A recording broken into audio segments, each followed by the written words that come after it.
footsteps echoed on marble, sharp and deliberate. Tessa didn't flinch when the heavy mahogany doors clicked shut, sealing her inside the soundproof office. Declan Hayes stood by the glass, pouring whiskey. He didn't look at her. He didn't need to. He owned the room, the city, and as far as he was concerned, her. "You're mine tonight," he stated, his voice a low gravel. Tessa didn't tremble. Instead, she reached into her coat and pulled out a plain manila envelope. The envelope hit the polished oak desk with a flat, unimpressive thud. Declan paused. The crystal decanter in his hand hovered an inch above his glass. Amber liquid dripped off the rim, hitting the ice with a faint hiss. He turned slowly, the heavy fabric of his tailored suit shifting across his broad shoulders. He wasn't a man who tolerated interruptions, let alone deviations from his carefully orchestrated plans. Tonight was supposed to be simple. Tessa Quinn owed his organization $3 million, a debt inherited from a dead, gambling-addicted father. She was supposed to grovel. She was supposed to break. Then, he was going to use her to set an example. Instead, she stood there in a cheap trench coat, her chin tilted up. Her eyes were dark, ringed with exhaustion, but completely devoid of the panic he was accustomed to seeing. "I don't like props, Tessa," Declan said. He set the decanter down. "And I don't play games. You have nothing to bargain with." "I'm not bargaining," she replied. Her voice was raspy, like she hadn't spoken in days. "I'm paying my father's debt. In full." Declan offered a humorless smile. It didn't reach his eyes. "Unless that envelope contains the deed to a small island, you're short." "Open it." He looked at her for a long, silent moment. In his world, compliance was demanded, not suggested. But there was something deeply unsettling about her stillness. She had the posture of a woman standing on the edge of a bridge, entirely at peace with the drop. Declan stepped around the desk. He didn't rush. He picked up the envelope. The paper was worn at the edges, slightly damp from the Chicago rain outside. He popped the metal clasp and slid the contents out onto the leather blotter. Photographs, bank ledgers, printouts of encrypted text messages. Tessa watched his face. She needed to see the exact moment the tectonic plates of his reality shifted. Declan Hayes was known for a terrifying, cold-blooded composure. He was the head of the Hayes Syndicate, a man who had built an empire on loyalty and absolute violence. His eyes scanned the top document, a wire transfer receipt. His jaw tightened, a microscopic shift in the muscles of his neck. He flicked to the next page. A photograph, grainy and taken from a distance. It showed an older man, silver-haired and impeccably dressed, shaking hands with a federal prosecutor on the deck of a marina. "Where did you get this?" Declan's voice had dropped an octave. The gravel was gone, replaced by a hollow, ringing emptiness. "My father didn't just owe you money," Tessa said, her voice steady, despite the adrenaline souring her stomach. "He owed Sullivan. He was laundering money for him on the side. When my dad realized Sullivan was skimming from your shipments and feeding the FBI your routes to cover his tracks, Sullivan had him killed. The debt to you was a smokescreen, a way to ruin us so no one would look too closely at a bankrupt gambler's suicide." Declan stared at the photograph. Sullivan, the man who had taught him how to shoot, the man who had stood beside him at his own father's funeral, his underboss, his mentor. These are fakes, Declan said softly. Look at the routing numbers on the Cayman accounts, Tessa urged, stepping closer to the desk. Cross-reference them with the dates of your 3 busted shipments last year. The dates match perfectly. Sullivan gets paid by the feds in leniency, and he gets paid by your rivals in cash. He's selling you out, Declan, and I'm the only one who has the paper trail. Declan picked up the ledger. His eyes darted across the columns of numbers. He was a ruthless man, but he wasn't a stupid one. The math was right. The dates were right.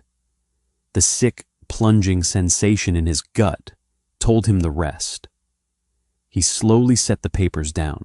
He didn't shout. He didn't sweep the desk clear in a fit of rage. The absolute stillness of him was far more terrifying. You brought this to me, Declan said, looking up at her. The air in the room felt suddenly very thin. Why? Because Sullivan's men are outside my apartment right now, Tessa said, the first crack of genuine fear showing in her armor. He knows I found my dad's safety deposit box. He knows I have this. He told you I was a liability, right? He suggested you handle me personally tonight. Bring me to your club, extract the debt, make me disappear. Declan didn't answer. He didn't have to. Tessa let out a shaky breath. He wanted you to kill me, Declan, because if you killed me, the evidence disappeared, and your hands were dirty with the blood of the only person who could warn you. Declan walked past her toward the heavy mahogany doors. He locked them. The deadbolt slid into place with a heavy, final clack. You're not leaving this room, he said. Tessa's heart hammered against her ribs. I gave you what you needed. The debt is paid. The debt is irrelevant, Declan said, turning back to face her.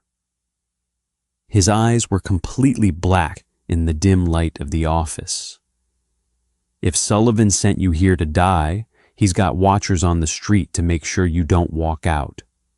Which means the moment I leave this room with you breathing, I'm a dead man too.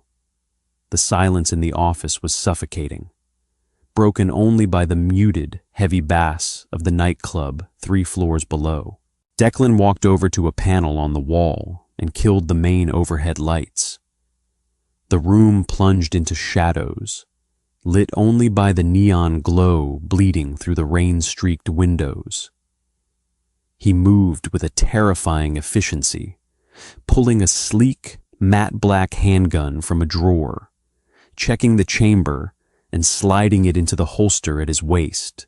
Tessa watched him, her knees finally threatening to buckle. She locked them, digging her fingernails into her palms until sharp crescents of pain grounded her. She had played her only card.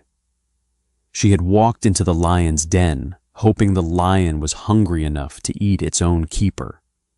Now, they were both trapped in a cage. Are you going to kill him? She asked. Declan didn't look up from his phone. His thumbs moved rapidly, sending encrypted text messages. Sullivan has been with my family for 30 years. He has half my captains in his pocket. If I put a bullet in his head tonight, Chicago burns tomorrow. Half the city will think I went mad and killed an innocent man. You have the proof, Tessa gestured to the desk. Proof is for courtrooms, Declan muttered, dialing a number. He pressed the phone to his ear. And juries. In my business, proof doesn't matter if you don't have the muscle to back it up. I need to know who is still loyal to me. The line connected. Liam, Declan said quietly. It's a red sky. Yeah, both of them. Pull the cars around to the service alley. Don't use the radio. He hung up. He turned to Tessa. Liam is my driver. We grew up together. If Sullivan has him, we won't make it to the ground floor. And if he doesn't, then we run. Declan stepped close to her. He was tall, entirely too close, smelling of rain, expensive cologne, and the sharp, metallic tang of gun oil. "Understand this, Tessa. You handed me a bomb. I am grateful for the warning, but right now, you are the most dangerous thing in my life. You stay behind me. You stay quiet. If I tell you to run, you don't look back. Understood?" She nodded. Her throat was too dry for words. "Good." Declan grabbed the manila envelope, folded it in half, and shoved it into the inner pocket of his jacket. He walked to the back of the office, pushing aside a heavy floor-to-ceiling bookshelf. It swung outward silently on hidden hinges, revealing a narrow, concrete stairwell lit by a single, flickering bulb. "No elevators," he said, gesturing her forward. "Elevators are coffins." Tessa stepped into the damp, cold stairwell. The contrast from the opulent office was jarring. This was the bones of the building, the ugly reality holding up the glamour. It felt fitting. Declan closed the shelf behind them, sealing them in darkness for a second before the dim bulb offered its meager light. He took the lead, moving silently in leather dress shoes. Tessa followed, wincing as her boots scraped against the concrete. They descended 2 flights. The bass from the club grew louder, a physical vibration in the cinderblock walls. At the 3rd landing, Declan suddenly stopped, throwing a heavy arm out to catch Tessa across the chest, pinning her to the wall. He held a finger to his lips. Tessa stopped breathing. Below them, a door creaked open. Heavy boots scraped on the concrete. The smell of cigarette smoke wafted up the shaft. "Boss said check the service stairs," a gruff voice echoed. "He's up in his office with that girl," another voice replied. "Why would he be in the stairs?" "Just do what Sullivan pays you for, Moretti." Tessa felt the blood drain from her face. Sullivan's men. They were already inside the perimeter. Declan's empire was fracturing in real time, right under his feet. Declan didn't hesitate. He didn't retreat. He reached out, gripped the iron railing, and silently vaulted over it, dropping into the darkness toward the landing below. Tessa bit her lip to swallow a scream. There was a heavy thud, a sharp intake of breath, and the sickening sound of bone crunching against concrete. A brief, violent struggle echoed in the narrow space. A body hit the wall, a metallic clatter of a dropped weapon. Then silence. Tessa peered over the railing, her hands shaking uncontrollably. In the dim light, Declan was standing over 2 unconscious men.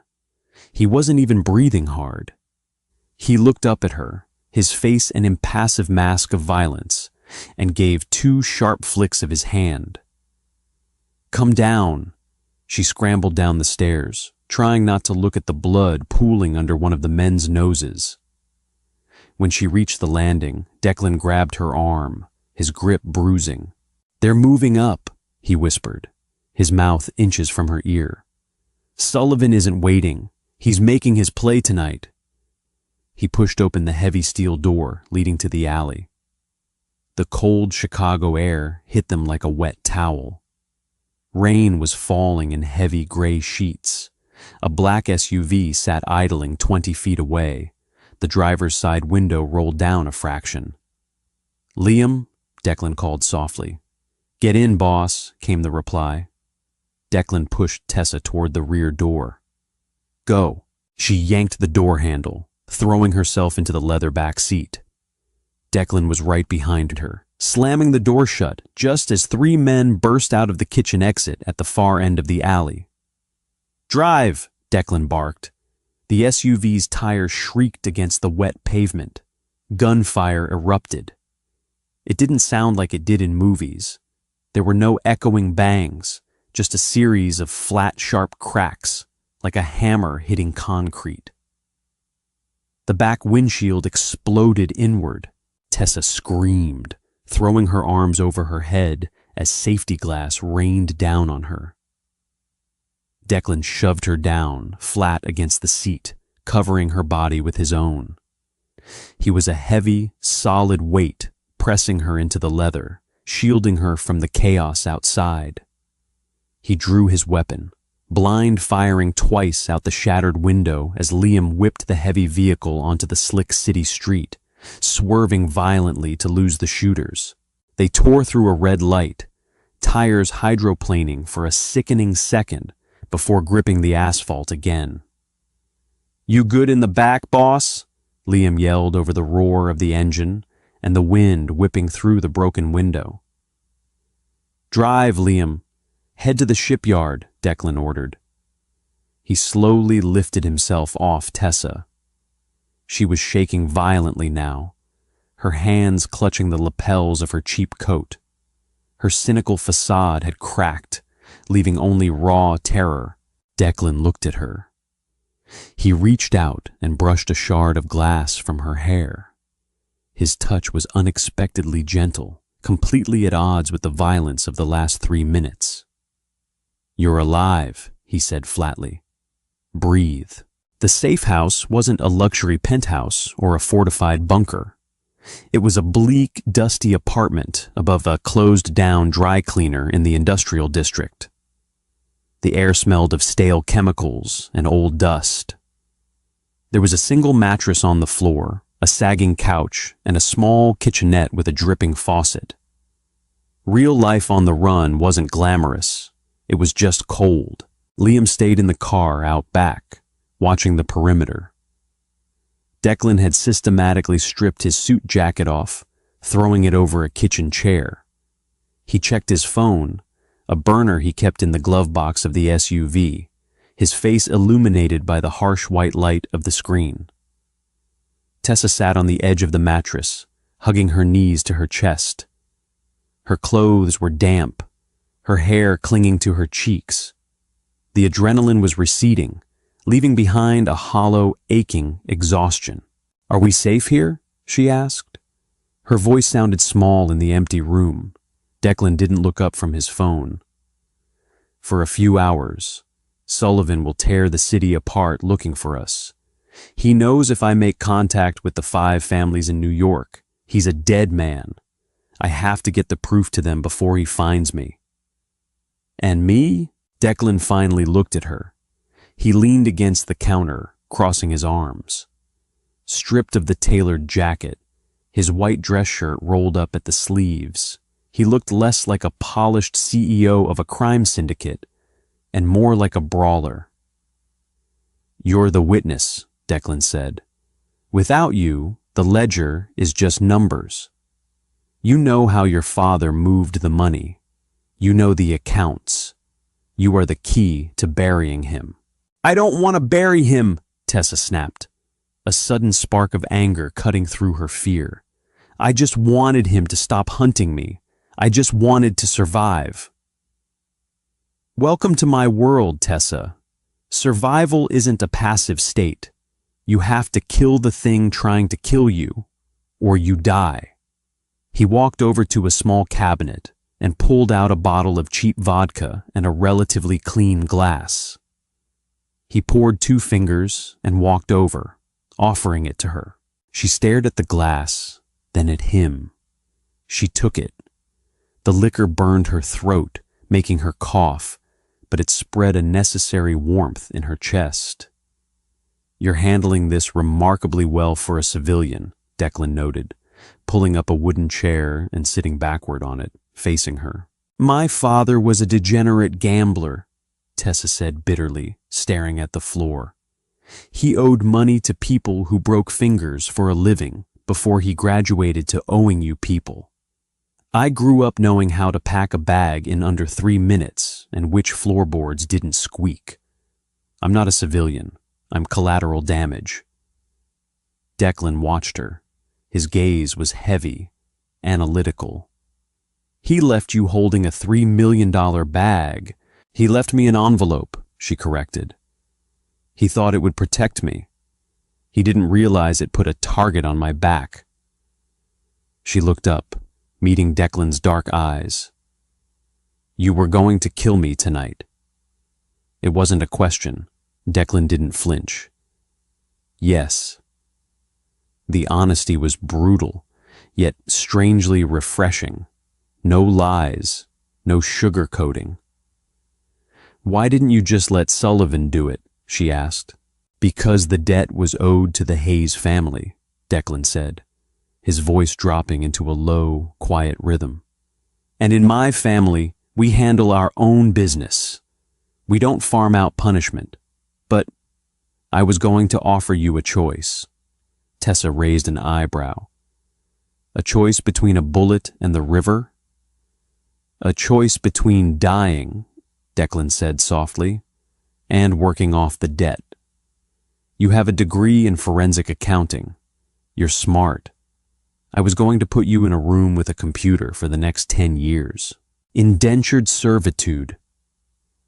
"Life," Declan countered. The silence stretched between them, heavy and complicated. The dynamic had shifted entirely. 2 hours ago, he was the executioner, and she was the victim.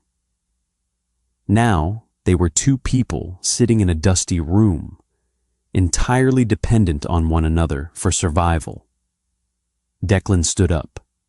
He walked back to the kitchenette and poured himself a drink. He downed it in one swallow, staring out the dirty window into the rain-soaked alley. "My father trusted Sullivan more than he trusted his own blood," Declan said, speaking mostly to the glass in his hand. It was the most vulnerable thing Tessa had heard him say. "When my old man died of a sudden heart attack 5 years ago, Sullivan was the one who found him. Sullivan was the one who called me." Tessa's breath hitched.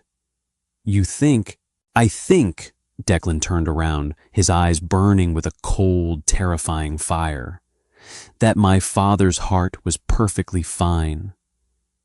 I think Sullivan has been playing a long game, and I think I'm going to tear him apart, piece by piece." He looked at Tessa, sitting small and shivering on the mattress. The hardness in his expression softened just a fraction. He walked over, picked up a heavy wool blanket from the back of the couch, and tossed it to her. "Get some sleep," he said. "We move before dawn." "I can't sleep," Tessa said, pulling the blanket around her shoulders. "Every time I close my eyes, I see the glass shattering." Declan hesitated. He was a man of violence, accustomed to dealing with hardened criminals. Comforting a terrified, cynical woman was not in his repertoire. He sat back down in the wooden chair, keeping his distance but anchoring himself in her line of sight. "I won't let them through that door, Tessa," he said. It wasn't a promise of safety. It was a statement of fact. "I owe you my life for bringing me that envelope. I pay my debts. Nobody touches you." Tessa looked at him. The Mafia boss. The killer. The man she had dreaded meeting for 3 long weeks. In the dim light of the safe house, he didn't look like a monster. He looked like a man standing in the wreckage of his own life, trying to figure out how to rebuild it from the ashes. "Okay," she whispered, pulling the blanket tighter. "Okay." As the rain lashed against the dirty window pane, Tessa closed her eyes. She wasn't safe. She wasn't free. But for the first time in months, as the quiet, steady breathing of Declan Hayes filled the small room, she didn't feel entirely alone. The gray light of a Chicago dawn crept through the grime-caked window, painting the safe house in bruised shades of purple and ash. Tessa woke with a sharp gasp. For 3 seconds, she didn't know where she was. She smelled stale tobacco and damp wool. Then the memories of the shattering glass, the crack of gunfire, and the heavy weight of Declan Hayes pressing her into the leather seat slammed into her chest. She sat up on the thin mattress. Her muscles screamed in protest. Declan was sitting at the small, rusted kitchen table. He hadn't slept. He wore the same white dress shirt, the sleeves rolled up to his elbows, but the pristine fabric was now creased and smudged with soot. Parts of a disassembled handgun lay spread out on a faded newspaper in front of him. He was methodically oiling a spring. "You sleep like someone waiting for the roof to cave in," he said, not looking up. His voice was a low rumble in the quiet room. "It usually does," Tessa replied, pushing the tangled hair out of her eyes. She swung her legs over the edge of the mattress. Her cheap boots were still on. A heavy knock sounded at the metal door. Two quick, one slow. Declan didn't flinch, but his hands moved with terrifying speed. The slide clicked onto the frame of the gun. He chambered around and aimed at the deadbolt in a single, fluid motion. "Yeah," Declan called out softly. "It's Liam," came the muffled reply. Declan lowered the weapon and unlocked the door. Liam stepped inside, bringing the smell of cold rain and exhaust fumes with him. He looked wrecked. A jagged cut crossed his left cheekbone, and his dark clothes were soaked. He handed Declan 2 paper cups of black coffee and a manila envelope. A new one. "Sullivan made his move," Liam said, his voice flat and devoid of emotion. It was the tone of a man delivering a death sentence. "He called a sit-down with the captains at 4 a.m., told them you lost your mind, said you found out Sullivan was auditing the family's books, got paranoid, and tried to wipe him out." Declan took a sip of the bitter coffee. "He's spinning the narrative, putting me on the defensive. He went further than that, boss." Liam pointed to the envelope. "He hit the warehouse on 4th Street, wiped out the entire night crew, 6 of our guys. He left your custom casing on the floor. The word on the street is that you're purging the ranks of anyone not fiercely loyal to you. The captains are panicked. There's a $2 million bounty on your head, alive or dead. Mostly dead." Tessa felt the blood drain from her face. $2 million in a city built on hustle and organized desperation. $2 million meant every triggerman, gangbanger, and corrupt cop in Cook County was currently looking for Declan, which meant they were looking for her. Declan set the coffee cup down. The plastic lid cracked under his grip. He looked at the wall, his jaw flexing rhythmically. "He's burning my house down from the inside," Declan murmured. "He knows I need the New York families to sanction a hit on an underboss. He's making sure I don't survive long enough to make the call. If my own captains think I'm a rabid dog, they won't wait for New York. They'll put me down themselves." "What do we do?" Liam asked. "We need the rest of the data." Declan turned to Tessa. His dark eyes were absolute zero. "Your father's ledger shows the routing numbers, but the New York Commission will want proof of where the money ended up. They want the bank statements Sullivan used to buy his properties. Do you have them?" Tessa swallowed hard.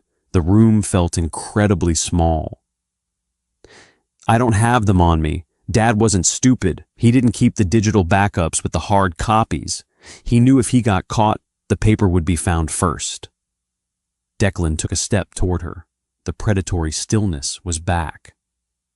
"Where are they?" "A locker," Tessa said, forcing her voice to remain steady. "At the Greyhound station downtown. He mailed me a physical key 3 days before he died. The locker contains a thumb drive with a mirrored copy of Sullivan's offshore accounts." Liam cursed under his breath. "The bus terminal? Boss, it's a fishbowl. Cameras everywhere. Transients. Cops. If anyone spots us, there's no clean exit. We don't have a choice, Declan said. He picked up his gun and slid it into his shoulder holster. He grabbed a dark, heavy mechanic's jacket that Liam had brought and tossed it to Tessa. Put this on. It'll hide your profile. We walk in, we get the drive, we walk out. Tessa pulled the heavy canvas jacket over her shoulders. It smelled of motor oil and stale mints. It swallowed her frame entirely. She looked at Declan. He was strapping a spare magazine to his belt. He was preparing for a war. You're trusting me a lot, Tessa said quietly. If this is a trap, you're walking right into it. Declan looked at her. He stepped close, his towering frame forcing her to tilt her head back. You came to my office knowing I was going to kill you, just to pay a debt you didn't owe. You aren't a liar, Tessa. You're just unlucky. Let's go change that. The Greyhound station was a monument to transit and despair. Neon lights buzzed with a sick yellowish hue, casting long shadows over the rows of plastic chairs where exhausted travelers and unhoused locals slept in upright, defensive postures. The smell of cheap bleach failed to mask the scent of stale urine and anxiety. Liam idled the stolen sedan in the loading zone, the engine humming a quiet, menacing tune. 3 minutes, Declan said to Liam through the open window. If I'm not out, you burn the tires and you disappear. Not going to happen, boss. Declan didn't argue. He turned to Tessa. Keep your head down. Don't make eye contact with anyone. If something happens, you drop to the floor and you crawl toward an exit. Do not wait for me. Tessa nodded. Her hands were jammed deep into the pockets of the oversized mechanic's jacket. Her fingers curled tightly around her father's jagged brass key. They walked through the sliding glass doors. The heat inside was stifling. Declan moved with a casual, terrifying grace, his head tilted slightly down under the brim of a dark baseball cap, but his eyes were constantly moving, carving up the room into sectors of threat. He kept his body angled between Tessa and the main concourse. Which bank of lockers? He muttered. East wall, near the men's restroom, Tessa whispered, her heart hammering against her ribs like a trapped bird. They navigated through the sparse morning crowd. A security guard leaning against a pillar didn't even look up from his phone. They reached the east wall. Rows of dented gray metal lockers lined the corridor leading to the restrooms. Number 412, Tessa said. She stepped forward, her hand shaking as she pulled the key from her pocket. The metal scraped loudly against the lock. She twisted it. The locking mechanism clanked, loud as a gunshot in her ears, and the small square door popped open. Inside sat a cheap, generic black flash drive. Tessa grabbed it. Got it. Put it in your shoe, Declan ordered instantly. She blinked. What? Pockets can be picked, hands can be forced open. Put it in your shoe. Tessa didn't argue. She leaned against the locker, slipped off her right boot, and shoved the small plastic drive beneath her heel before yanking the boot back on. It was uncomfortable, a sharp pressure against her soul, but it felt secure. She turned back to Declan. Okay, let's go. Declan didn't move. He was staring at the reflection in the dirty metal of the lockers. His posture had gone entirely rigid. Walk past me, Declan said, his voice dropping to a terrifying, deadly whisper. Head toward the exit. Do not run. Tessa felt a spike of pure ice slide down her spine. She looked past Declan's shoulder. 2 men were walking down the corridor from the main concourse. They weren't travelers. They wore heavy leather jackets despite the indoor heat, their hands buried deep in their pockets. One of them, a man with a thick neck and a teardrop tattoo, made eye contact with Declan. The air in the corridor seemed to solidify. "Go," Declan commanded. Tessa stepped around, forcing her legs to move in a steady, casual rhythm. Every instinct screamed at her to sprint, but she dug her nails into her palms and walked. She made it 10 feet. "Hey, Hayes!" the tattooed man barked. The silence that followed lasted only a microsecond before chaos erupted. Declan didn't pull his gun.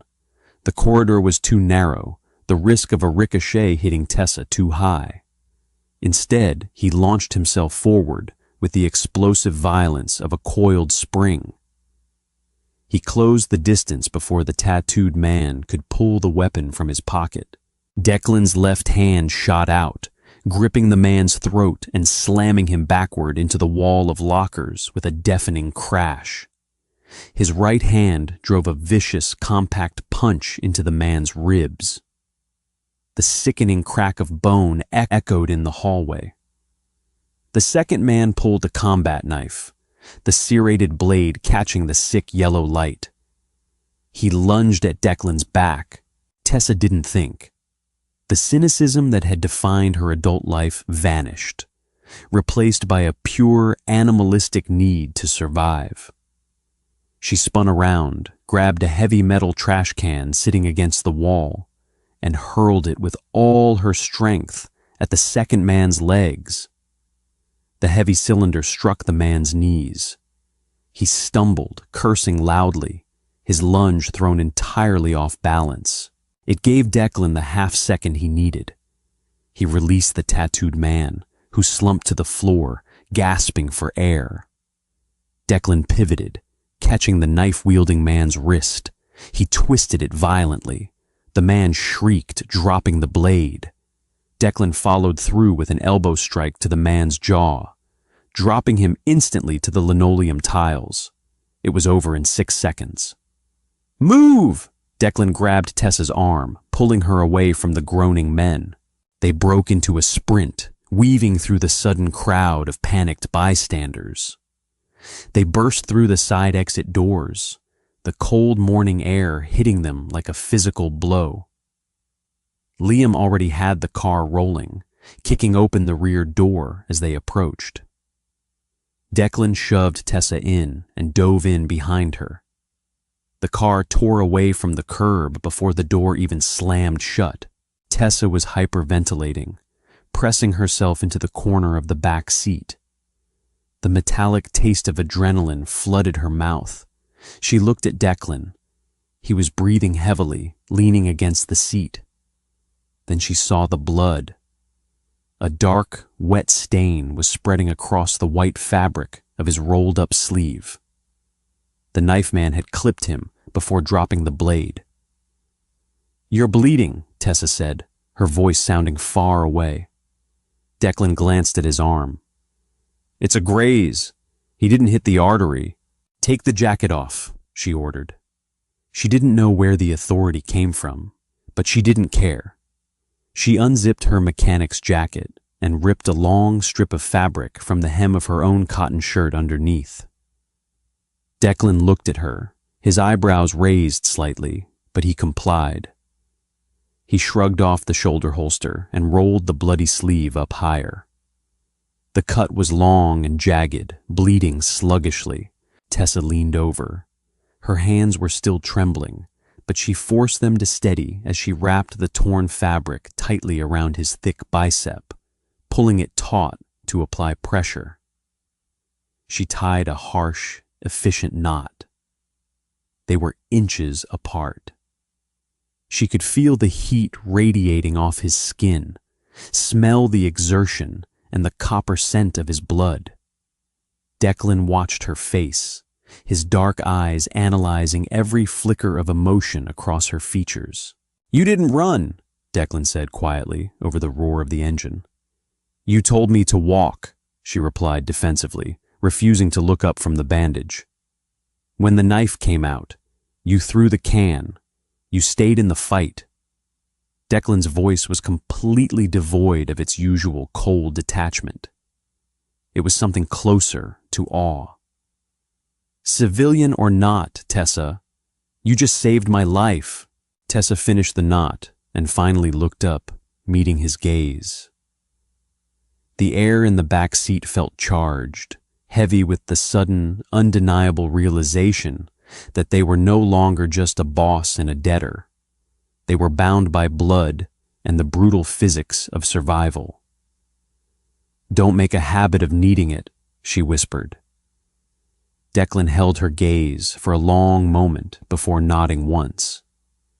He turned to the front seat. "Liam, head to the shipyard. It's time to call Donovan." The South Side shipyard was a graveyard of rusted steel and shipping containers. It smelled of brine, rotting timber, and diesel fuel. Fog rolled off the dark water of the river, clinging to the ground like a thick, gray ghost. Liam parked the sedan behind a stack of Blue Maersk containers. He killed the engine, but kept his hands resting lightly on the steering wheel. "Donovan is old school," Declan said, turning to Tessa in the back seat. He was buttoning a dark overcoat he kept in the trunk, hiding the bloody bandage on his arm and the weapon strapped to his chest. "He controls the docks and the import routes. He was my father's most loyal captain. If anyone is going to see through Sullivan's bullshit, it's him." "And if he doesn't?" Tessa asked, pulling her boot off to retrieve the thumb drive. "Then he'll put a bullet in my head the moment I step out of this car," Declan said plainly. "Stay here." "No." Tessa wiped the drive on her jeans and held it up. "He's a mafia captain. He's not going to take your word that a piece of plastic proves anything. He needs to see it. He needs someone to explain how Sullivan cooked the books. I'm the accountant. I go with you." Declan stared at her. The wind howled through the steel canyons of the containers, rattling the heavy chains hanging from the cranes above. He saw the sheer terror in her eyes, but he also saw the iron will holding it back. She was terrified, but she wasn't breaking. "If this goes bad, you drop the drive and you run for the water," Declan instructed. "You don't look back." He opened his door. Tessa opened hers. They walked together into the foggy clearing near the edge of the pier. A black Lincoln Town car was already parked near the water, its headlights burning holes through the mist. 4 men stood around it. 3 were heavily armed, wearing dark suits and holding automatic weapons across their chests. The 4th man stood in the center, leaning heavily on a silver-tipped cane. Donovan. He was in his late 60s, with a face carved from granite and a thick head of white hair. He looked like an aging king defending a crumbling castle. Declan stopped 20 feet away. He held his hands out, palms open, showing he wasn't reaching for a weapon. "Declan!" Donovan's voice was a gravelly bark that carried over the sound of the slapping water. "You've got some nerve calling me here. The streets are bleeding because of you. 6 of my own nephews work the 4th Street warehouse. Sullivan says you slaughtered them." "Sullivan is a liar, Donovan," Declan called back, his voice projecting calm authority. "He hit the warehouse himself. He left my casings. He's framing me to justify a coup." Donovan spat on the concrete. "Why would he do that? He's been the right hand of this family for 30 years. He built this empire with your father." "He built it, and then he started stealing from it," Declan said. "He's been skimming the shipments and feeding the routes to the feds to keep himself out of prison. I found out. That's why he's trying to erase me." "Words, Declan!" Donovan gripped his cane tighter. His men shifted, their fingers resting on their triggers. "Nothing but desperate words from a boy who lost control of his house." Declan didn't flinch. He gestured to Tessa, who stepped forward from his shadow. She felt 4 pairs of hardened, violent eyes lock onto her. Her breath hitched, but she forced herself to stand tall. "This is Tessa Quinn," Declan announced. "Her father was Robert Quinn. You remember him." Donovan narrowed his eyes. "The degenerate who washed our cash through his real estate front. He jumped off a bridge last month." "He was pushed," Tessa said. Her voice wavered slightly, but she cleared her throat and projected louder. "He was pushed because he realized Sullivan was making him route the skimmed money into Cayman accounts. I have the drive, Mr. Donovan. I have the ledger. I can show you exactly how Sullivan has been bleeding you dry for 5 years. Donovan stared at the small, pale woman in the oversized jacket. "You expect me to believe a civilian?" "I expect you to believe math," Tessa fired back. She pulled a folded piece of paper from her pocket, a printed sheet from her father's original manila envelope. "2 years ago, you lost a shipment of electronics at the port of Miami. Federal raid. Sullivan told the commission it was bad luck. On this paper is a wire transfer from the FBI's confidential informant fund into an offshore shell company called Apex Holdings. The date of the transfer is the exact day before your warehouse was raided." Donovan didn't speak. He stared at her, his jaw tight. "I can plug this drive into a laptop right now and show you the deed to a $4 million villa in Tuscany bought by Apex Holdings," Tessa continued, her voice gaining strength, the numbers grounding her in reality. "And I can show you the signature on the deed. It's Sullivan's wife's maiden name." The silence on the pier was absolute, save for the slapping of the dark water against the pilings. Donovan slowly turned his head, looking at his men. He gave a microscopic nod. The men lowered their weapons, the muzzles pointing toward the wet concrete. Donovan looked back at Declan. The anger in his old eyes had shifted, morphing into a cold, profound grief. "If what she says is true, Declan, Sullivan hasn't just betrayed you. He betrayed your father. He betrayed all of us." "It's true, Donovan," Declan said softly. "But if we don't move now, he owns the city by midnight. I need your men. I need to get this drive to the New York Commission to authorize the hit. And I need muscle to hold Chicago until I do." Donovan leaned heavily on his cane, staring out at the fog-choked river. He looked older than he had 10 minutes ago. The betrayal of a brother in arms was a heavy weight to bear. "I can give you 20 men," Donovan finally said, turning back. "Fiercely loyal. They won't ask questions. But New York won't take a digital file over a secure server. They don't trust the internet. If you want the commission to authorize the death of an underboss, you have to hand them the drive personally, in blood and bone." "I know," Declan said. "I'm driving to New York tonight." Suddenly, the deafening scream of tires broke the quiet of the shipyard. Headlights ripped through the fog from the main gate. Not one car, but 3 heavy black SUVs tore down the pier, engines roaring, heading straight for them. "Ambush!" one of Donovan's men screamed, raising his rifle. "Sullivan found us!" Declan roared, drawing his weapon. He grabbed Tessa's jacket, hauling her violently behind the thick steel of a shipping container, just as the first barrage of automatic gunfire shredded the air, sparking brilliantly against the pavement where they had been standing a second before. The war had begun. The sound of automatic gunfire didn't echo in the shipyard. It shattered. It was a physical assault, a deafening, percussive wave that punched the air out of Tessa's lungs. Sparks rained down on them as heavy caliber rounds chewed through the corrugated steel of the shipping container. Declan had her pinned against the rusted metal, his body a solid, immovable shield between her and the tearing lead. He wasn't looking at her. His head was tilted, listening to the rhythm of the gunfire, mapping the shooters by the acoustic signatures of their weapons. To her left, Donovan's men were returning fire.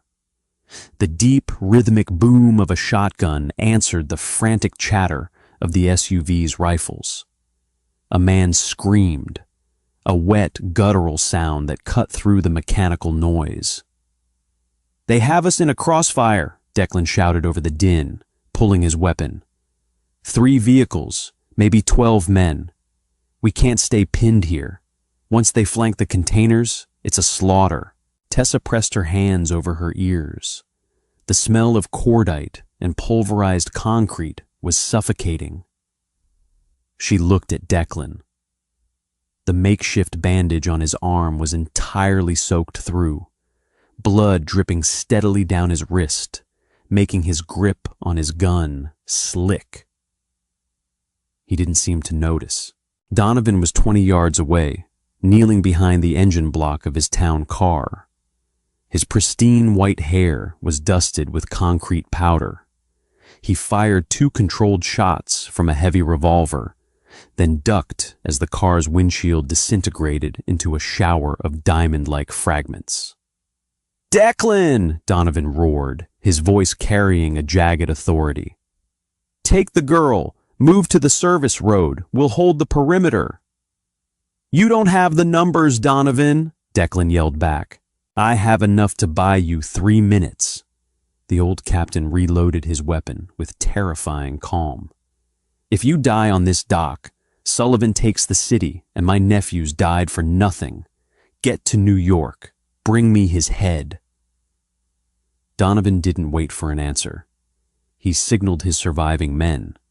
They broke cover simultaneously, laying down a blinding wall of suppressive fire toward the incoming SUVs, deliberately drawing the shooter's attention away from the containers. Declan grabbed Tessa by the collar of the oversized jacket. "We run. Now. Keep your head below my shoulders." They broke from the cover of the blue Maersk container. Tessa's boots slammed against the wet pavement. Her lungs burned with the icy air. Bullets snapped past them, producing sharp supersonic cracks that made her flinch instinctively. She didn't look at the bodies on the ground. She looked only at Declan's broad back, trusting him to navigate the maze of steel and shadows. They wove through a narrow alley between 2 stacked shipping crates. The gunfire grew slightly muffled. "Liam!" Declan barked into his burner phone as they ran. "Service Road, South Gate, 10 seconds." They burst out from the labyrinth of containers. The perimeter fence was a chain-link monstrosity topped with razor wire, but the heavy rolling gate was partially open. Liam's sedan was already there, tires smoking as it idled fiercely on the wet asphalt. A shooter stepped out from behind a stack of wooden pallets 50 feet to their right. He raised a tactical rifle, aiming squarely at Tessa. Declan didn't break stride. He raised his arm, entirely ignoring his own bleeding wound, and fired twice. He didn't stop to see the man drop. He simply reached the car, yanked the rear door open, and threw Tessa inside. "Drive!" Declan yelled, diving in after her. Liam slammed the transmission into gear. The sedan fishtailed violently, the rear bumper clipping the metal gate as it rocketed out onto the deserted industrial avenue. A spray of bullets chased them, shattering the passenger side mirror. But within seconds, they were swallowed by the dense, rolling fog of the Chicago outskirts. Inside the car, the silence was agonizing. The adrenaline that had propelled Tessa through the shipyard suddenly evaporated, leaving her shaking so violently her teeth chattered. She looked at Declan. He was slumped against the leather seat, his eyes closed. His chest rose and fell in ragged, shallow increments. The blood from his arm had pooled on the seat, a dark, sticky stain spreading in the dim light. "Liam," Tessa said, her voice cracking. "He's losing too much blood." Liam glanced in the rear-view mirror, his face pale and taut. "We can't go to a hospital. Sullivan will have eyes on every ER in the county. He needs a tourniquet. He needs stitches, Tessa insisted, sliding across the back seat toward Declan. She grabbed his arm, her hand slipping on the wet blood. The cut was deeper than she had thought, the jagged edge of the knife having sliced dangerously close to the brachial artery. Declan opened his eyes. They were hazy, fighting a heavy, dragging exhaustion. "Don't stop the car, Liam. Get to the interstate." "You're going to bleed out before we hit the state line," Tessa snapped. The cynicism was gone, replaced by a desperate, mechanical focus. She unbuckled her belt, a cheap leather strip she bought at a thrift store, and wrapped it high around Declan's bicep. "Pull over somewhere safe. I need a first aid kit, alcohol, and light." "Now, Liam." Liam didn't argue with her. 10 minutes later, he veered off the main road, pulling the battered sedan into the rusted-out garage of an abandoned gas station on the edge of the Indiana border. The garage smelled of old oil and rot. Liam managed to get a single, flickering fluorescent bulb to turn on over a cracked concrete workbench. He brought in a heavy canvas duffel bag from the trunk, tossing a military-grade medical kit onto the bench. Tessa helped Declan out of the car. He leaned heavily on her, his immense weight nearly driving her to her knees. They made it to an old wooden chair against the wall. He sank into it, his skin the color of ash. "Liam, watch the road," Declan murmured. "Keep the engine warm." Liam nodded, stepping out into the freezing rain to keep guard. Tessa opened the medical kit. Her hands were still shaking, but she forced herself to breathe in a slow, measured count of 4. She found trauma shears, iodine, heavy-gauge surgical thread, and a curved needle. "I've never done this on a person," she said, her voice tight. "Only on torn upholstery." "Flesh is softer than leather," Declan said. A ghost of a smirk played on his pale lips. "Just don't make it pretty. Make it tight." She cut the ruined sleeve of his shirt away, exposing the deep, ugly gash. The belt had slowed the bleeding, but the wound was gaping. She poured the iodine directly over the cut. Declan didn't scream. His entire body went rigid, his jaw locking so hard the muscles in his neck strained. But he didn't make a sound. Tessa threaded the needle. She stepped close, standing between his parted knees to get the right angle in the terrible lighting. She could feel his erratic heartbeat thumping against her ribs where their bodies brushed. It was an incredibly intimate space, forged not by romance, but by the raw, brutal necessity of survival. She pierced the skin. He inhaled sharply. "Talk to me," she ordered softly, tying the first knot. "Keep your mind off it. Why didn't you hand me over to Sullivan yesterday?" Declan watched her face. Her brow was furrowed in absolute concentration. "I told you, we handle our own business." "That's the Mafia answer," Tessa said, pushing the needle through again. "I want the real one. You had no reason to trust the envelope. You had no reason to protect me. Why did you?" Declan let out a long, ragged exhale as the thread pulled tight. "Because of the way you stood there." Tessa paused, looking up at him. "What?" "In my office," he said, his voice dropping to a gravelly whisper. "People who owe me money, they beg. They cry. They offer me everything they have. You walked in knowing you were dead, and you didn't flinch. You just wanted to clear the ledger. I spent my whole life surrounded by men who lie for a living. Sullivan, my captains. And then you walked in, a civilian with a target on her back, and handed me the only honest thing I've seen in 5 years. Tessa swallowed hard, looking back down at the wound. She stitched in silence for a minute. The violence of the night had stripped away the heavy armor they both wore. "My father," she began, her voice barely a whisper in the echoing garage. "He wasn't a good man, Declan. He gambled away our house. He stole from my college fund. But when he found out what Sullivan was doing, he knew it would get him killed. He sent me that envelope to buy my freedom. He thought if I had leverage, you'd let me walk." "He was a fool," Declan said bluntly.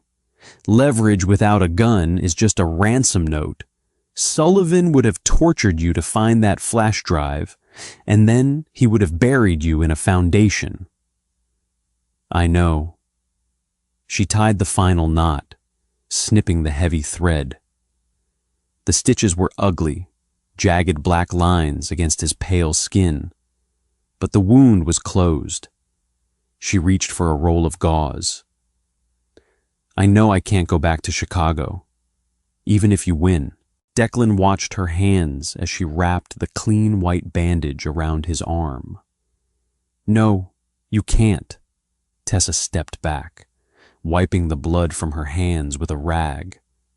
She felt hollowed out, incredibly tired. "So what happens to me, Declan? When this is over, when the debt is paid and the ledger is clear?" He looked up at her. The haze of pain was clearing, replaced by that terrifying absolute focus that made him a king in the underworld. He reached out, his uninjured arm catching her wrist. He didn't pull her, just held her there, anchoring her in the cold room. 24 hours ago, I told you that you were mine tonight," Declan said, his thumb brushing over the frantic pulse at her wrist. "I meant it as a threat, a marker of ownership. I was wrong." Tessa's breath hitched. "You aren't a pawn, Tessa," he continued, his dark eyes locking onto hers. "You're a survivor. When we get to New York, you hand the drive to the commission. You clear your father's name. And then, you're free. I'll give you enough cash to disappear anywhere in the world. You'll never see a man like me again." It was exactly what she wanted to hear. It was the promise of safety, of a normal life devoid of gunfire and terror. So why did it feel like a sentence? Tessa looked at his hand wrapped around her wrist. It was calloused, stained with blood and oil, and yet it felt like the safest place she had ever been. She didn't pull away. "Let's just survive the drive first," she whispered. New York City was a fortress of glass and steel, entirely indifferent to the blood on their hands. Liam parked the sedan in an underground garage beneath a nondescript high-end Italian restaurant in Brooklyn. Declan had spent the 12-hour drive in a feverish, restless sleep, but as the car descended into the shadows of the concrete structure, a cold, mechanical clarity washed over him. He buttoned a fresh black shirt Liam had bought at a rest stop, covering the heavy bandages. He looked like the devil returning to collect a soul. "The commission doesn't like surprises," Declan told Tessa as they walked toward a private service elevator. "Speak only when spoken to. Keep it strictly to the numbers. Do not show fear. These men prey on it."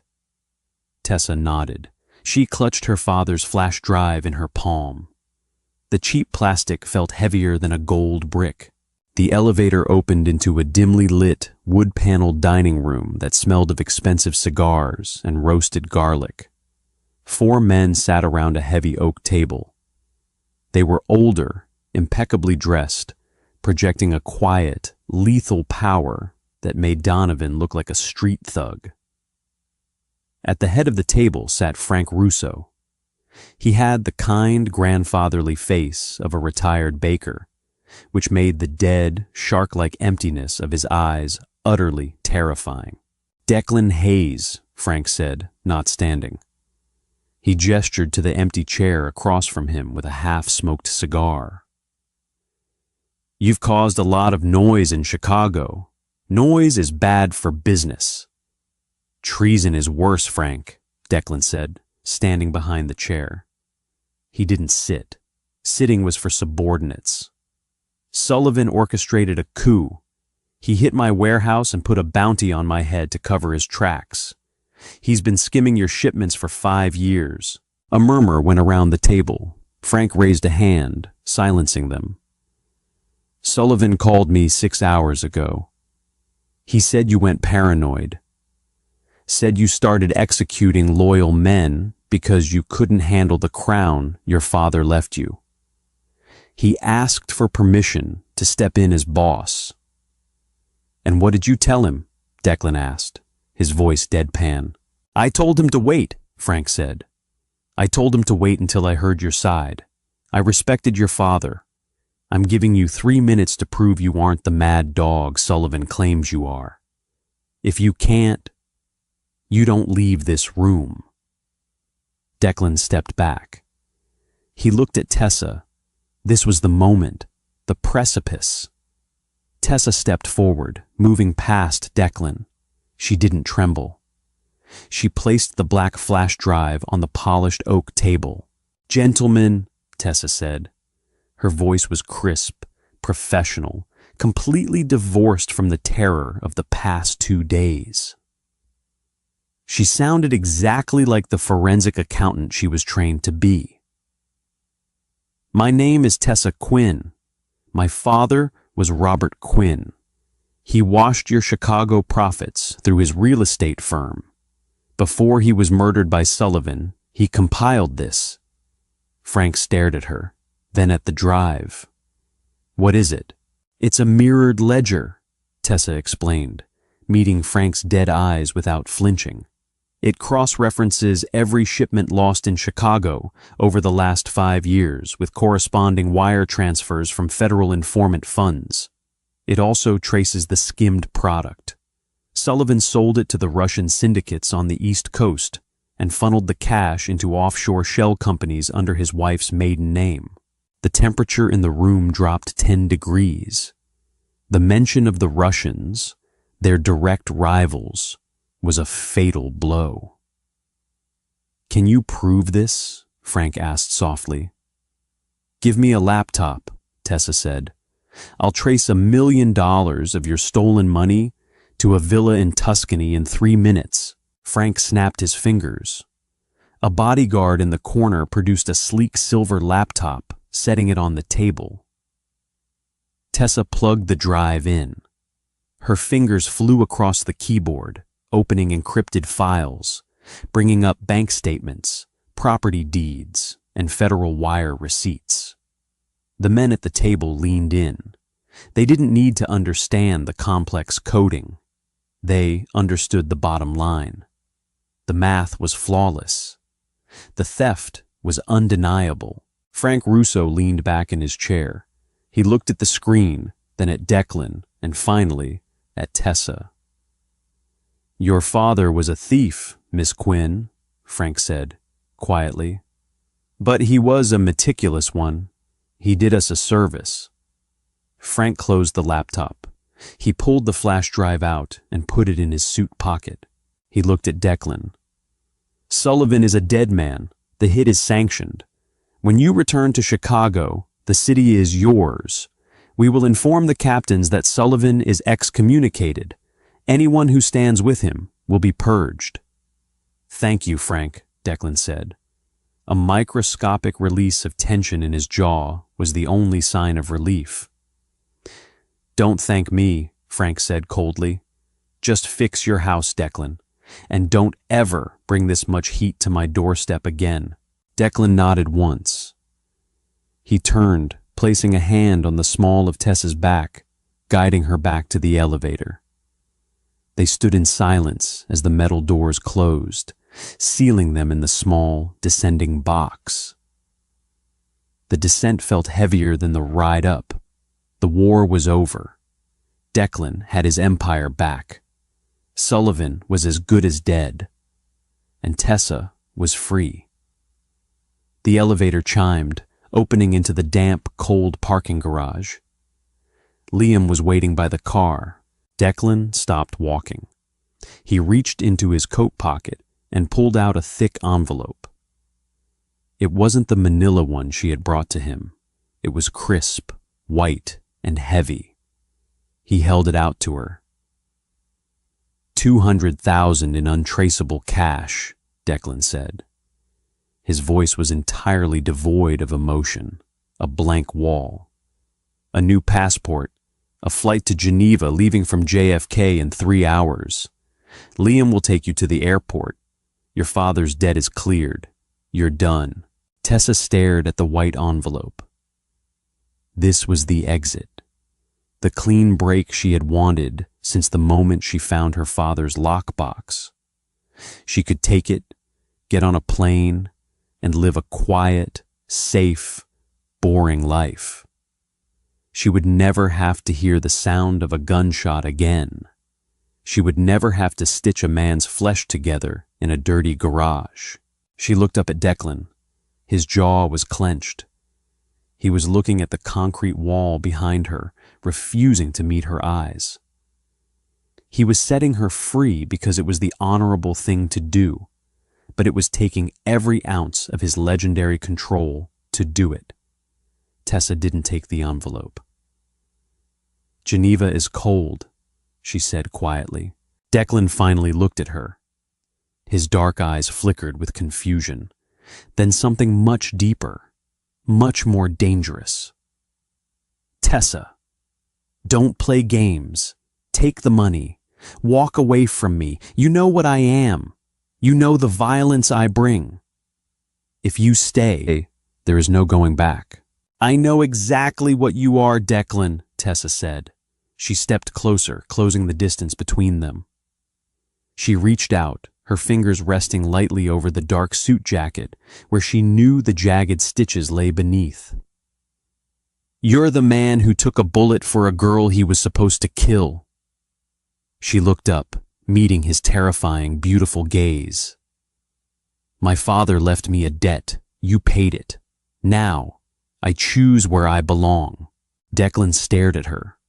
The rigid control he had maintained for 3 days finally fractured. He dropped the envelope onto the concrete floor, his uninjured arm wrapped around her waist, pulling her flush against his chest. It wasn't a gentle embrace. It was a collision, a desperate, possessive claiming. You're mine, Declan whispered fiercely into her hair, the words no longer a threat, but a vow sealed in blood and cordite. Tessa closed her eyes, burying her face against his neck, breathing in the scent of rain, exhaustion, and survival. I know. If you loved the explosive finale of Tessa and Declan's journey, smash that like button and let me know your favorite moment in the comments. Did you expect Tessa to choose the dark side of Chicago over her freedom? The chemistry, the betrayal, the survival. This story had it all. If you want more gritty, heart-pounding mafia romance dramas that pull no punches, make sure to subscribe to the channel and share this video with your friends. Hit the notification bell so you never miss a story. Thanks for watching, and stay dark, romance lovers.